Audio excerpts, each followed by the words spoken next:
የወጣቶች ማዕከላትን ለስብዕና ግንባታ ማሰልጠኛነት መጠቀም ያስፈልጋል ሲሉ በዘርፉ ስልጠና የሚሰጡት አቶ ባሮክ አወቀ ተናገሩ። አሁን በአገሪቱ የሚታዩ የስብዕና ዝንፈቶችን ለማቃናት ትውልዱን ከልጅነት ጀምሮ በመልካም አስተሳሰብ ማነጽ የሁሉም ሰው ድርሻ እንደሆነ ባለሙያው አስገንዝበዋል። አቢብ አለሜ በዝርዝር ተመልክቶታል።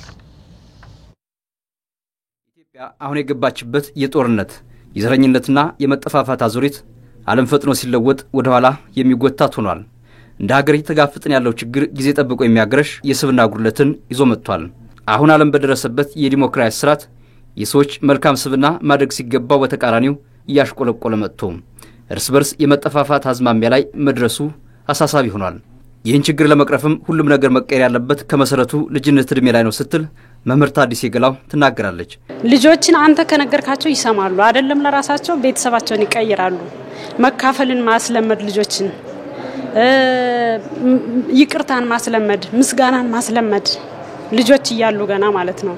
እውነት ነው እስከ 9 ዓመት እስከ 8 ዓመት ነው የምትሰራቸው እጅ ጽህፈታቸው ባህሪያቸው አስተሳሰባቸው አቀባበላቸው ትምህርት የሚሰራው ኬጂ ላይ ነው።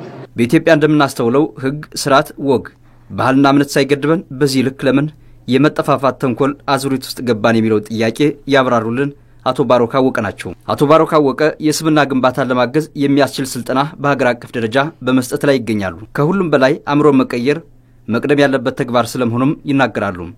ትምህርት ቤት የተማርነው እንግዲህ ሁላችንም እንደምናውቀው 1 ሲደመር 1 2 እየተባለ ነውና አንተ ማነህ ምን ያስፈልጋል የሚለውን አልነገሩንም። 1 ሲደመር 1 2 እንደሆነን በደንብ አስተምረውናልና ሌሎች ነገር ላይ ፐርፌክት እንድንሆን ነግረውናል። ግን እኛ ማን እንደሆነን የኛን የሰው ችሎታ የማንነታችን ማን እንደሆነን የሚገልጽ አንድም ነገር አልተነገረንም። ስብዕና ማጎልበቻ የፐርሰናል ዴቨሎፕመንት የአይካን ሜንታሊቲ እንዲኖረው ወጣቱ ጥሩ መድረክ ለምን አናመቻችለትም ጥሩ ስልጠና ለምን አናመቻችለትም የሚለውን እድል ነው እየሰጠን የምንገኘው ማለት ነው።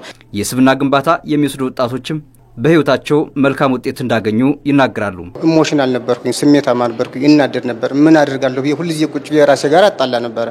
ይህን ስልጠና ከወሰድኩ በኋላ ግን ማድረግ እንደምችል ፓራዳይም ሽፍት ምክንያቱም እዚህ ጋር ምንድነው ስልጠናው የአመለካከት ለውጥ ስልጠና ነው የሚሰጠውና የአመለካከት ለውጥ ስልጠና ማለት ፖዚቲቭ ነገሩ ነው መታየት ያለበት። ምክንያቱም ሰው በአመለካከቱ ሊወርድ ይችላል፣ በአመለካከቱ ሊወጣ ይችላል። እዚህ ጋር የሚሰጠው ግን ምንድነው ሰዎች እንችላለን ማለት እንዲችሉ አመለካከታቸው ሰውን መውደድ እንዲችሉ ሰውን ማግዝ እንደሚችሉ ከዚህ በፊት የሆነ ቻሌንጅ ሲገጥመኝ ቻሌንጆችን ቤት ቁጭ ብዬ ቤት ዘግቼ ማለቀስ ነው የነበረው። አሁን ግን የተለየ አቅሜን አውጥቼ እንድጠቀም እኔ የተደበቀ ትልቅ አቅም አለኝ። ሶ የተደበቀውን ልዩ አቅሜን ታላቁን አቅሜን አውጥቼ መጠቀም እችላለሁ።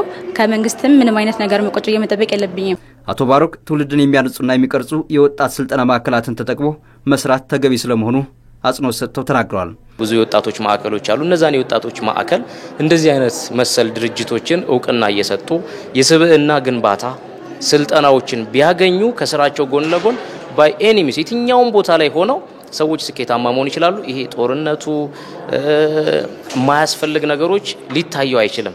አላማ እንዲኖረው ብናደርገው ትውልድን በመልካም ስብዕና መገንባት ከግለሰብ ከወላጅ ከትምህርት ተቋማትና ከመንግስት የሚጠበቅ በመሆኑ ሁሉም ባለድርሻ የበኩሉን አስተዋጽኦ ማበርከት እንዳለበትም ተመላክቷል።